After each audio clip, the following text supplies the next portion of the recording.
중국 반응. 시진핑의 악몽 드디어 다가온다. 미국의 기습 반격에 경악하는 러시아와 중국. 푸틴. 러시아가 무너질 때는 중국의 최후의 날이다. 여기를 누르시면 크게 보실 수 있습니다. 우크라이나가 군사대국 러시아의 침공을 한 달간 막아내고 있다.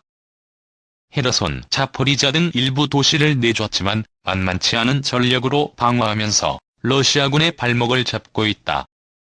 서방 전문가들은 우크라이나의 선방 원인으로 효과적 게릴라전, 창의적인 서방 무기 활용, 제공권 수호를 거론한다. 22일 외신들에 따르면 우크라이나는 방어력을 유지하며 일부 지역에서는 반격에 성공했다. 존 커비 미국 국방부 대변인은 우크라이나군이 러시아군을 추격해 점령지에서 몰아내는 상황이 최근 많아졌다고 주장했다. 미국 월스트리트 저널은 이 같은 전쟁의 장기화 배경에 우크라이나군의 게릴라전이 있다고 지목했다. 현지 지형 지물을 잘 아는 우크라이나군이 매복과 소규모 기습 공격으로 러시아군의 약점을 계속 타격한다는 얘기다. 우크라이나군은 러시아 자상군의 주력인 기갑 부대를 기습하거나 보급로를 차단하는 전술을 쓰고 있다. 여기를 누르시면 크게 보실 수 있습니다. 북대서양조약기구 최고 사령관을 지낸 필립 브리드로브는 우크라이나군이 뒤처지는 장비로 영리하게 싸운다고 평가했다. 그는 러시아 육군이 우크라이나군의 소규모 기습과 후방 공격에 속수무책으로 당하고 있다고 진단했다. 우크라이나군의 게릴라전에는 서방이 지원한 무기가 한 몫을 한다는 평가도 나온다. 특히 미국과 영국이 전차에 대응하라고 지급한 제블린 NLAW 같은 휴대용 대전차 미사일이 주목된다. 우크라이나군은 이들 무기를 기습 후 반격을 피해 달아나는 게릴라전에 적극적으로 활용하고 있다. 전문가들은 일부 유출된 전투 영상을 볼 때 우크라이나군이 무기 사용법을 알고 맞춤형 전술을 짜는 것 같다고 평가했다. 미 국방부의 한 관리는 WSJ 인터뷰에서 우크라이나군이 매우 창의적이고 민첩하다고 평가했다. 조 바이든 미국 대통령은 우크라이나에 대한 10억 달러 규모의 군사 지원을 최근 승인했다. 여기에는 상공에서 전차에 내리꽂는 스위치블레이드 자폭 드론 같은 첨단 무기가 포함됐으며 이미 이송이 시작됐다. 우크라이나군의 저항은 제공권이 유지됐기 때문에 가능했다는 평가도 나온다.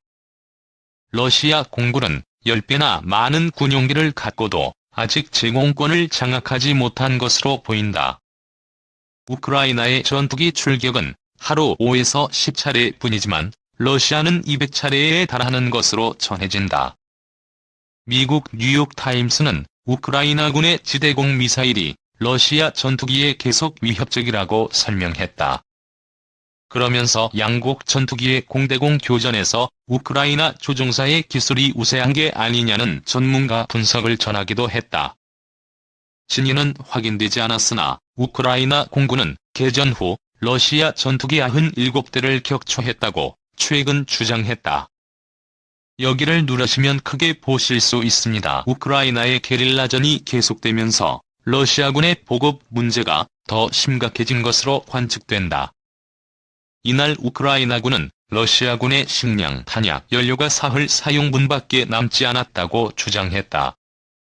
이와 관련한 구체적 사실은 확인되지는 않지만 서방 군사정보 당국도 러시아군의 병참 문제는 큰 틀에서 사실로 판단하고 있다.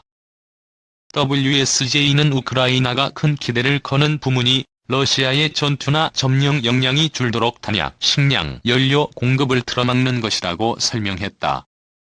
그러나 우크라이나가 게릴라전으로 이미 점령된 동부와 남부 밖으로 러시아군을 완전히 격퇴하는 데까지는 역부족일 것이라는 관측이 나온다. WSJ는 게릴라전이 대규모로 집결한 부대를 겨냥한 중대한 반격보다는 깊숙이 진입한 침공군의 숨통을 쬐는 데 적합하다는 전문가 설명을 전했다. 오늘 밤 전면 공격? 미 국무내 러시아 마지막 준비 마쳐.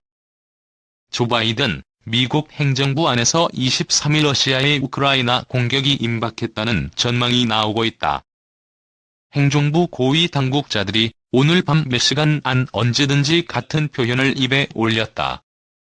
토니 블링컨 국무장관은 이날 저녁 NBC 뉴스 프로그램 나이틀리 뉴스에 출연해 러시아군이 오늘 밤이 가기 전에 우크라이나를 전면 침공할 수 있다고 밝혔다.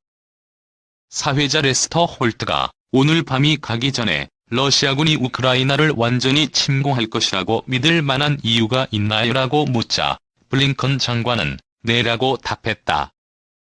블링컨 장관은 불행하게도 러시아는 우크라이나 국경 북쪽, 동쪽, 남쪽에 마지막 준비를 마친 군대를 배치했다면서 러시아가 우크라이나를 상대로 대대적인 공격에 나설 수 있는 모든 것이 준비된 것으로 보인다고 말했다. 사회자는 확실히 해두자 오늘 밤 일어날 수도 있거나 일어날 것이라고 생각하냐고 재차 물었다. 블링컨 장관은 나는 날짜나 정확한 시간을 말할 수는 없지만 러시아가 행동할 수 있는 모든 것이 준비돼 있다고 답했다. 블링컨 장관은 이날 저녁 ABC 뉴스 월드 뉴스 투나잇 인터뷰에서는 우리는 지난 24시간에서 48시간 동안 러시아가 전면적인 침공을 준비하기 위해 우크라이나 국경 3면에 걸쳐 병력을 배치를 마지막으로 다듬고 있는 것을 관찰했다고 말했다. 이날 낮 국방부 고위 당국자도 러시아의 우크라이나 침공 가능성을 설명하면서 몇 시간 안 언제든지를 언급했다. 국방부 고위 당국자는 우크라이나 국경지대에 배치된 러시아군의 80%가 우크라이나 국경에서 5에서 50km 안에서 전진작전 태세를 갖췄다고 밝혔다.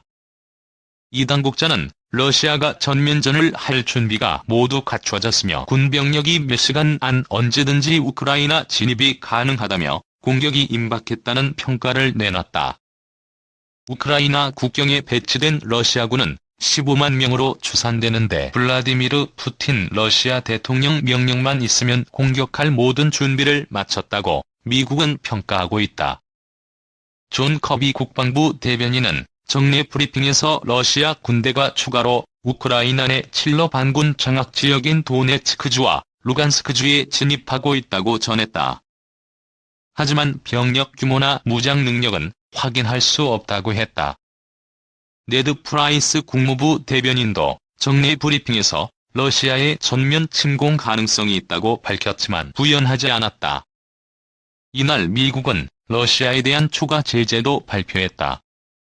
백악관은 러시아와 독일을 잇는 가스관 사업인 노르트 스트림 1을 주관하는 스위스 기업을 제재 대상에 올렸다.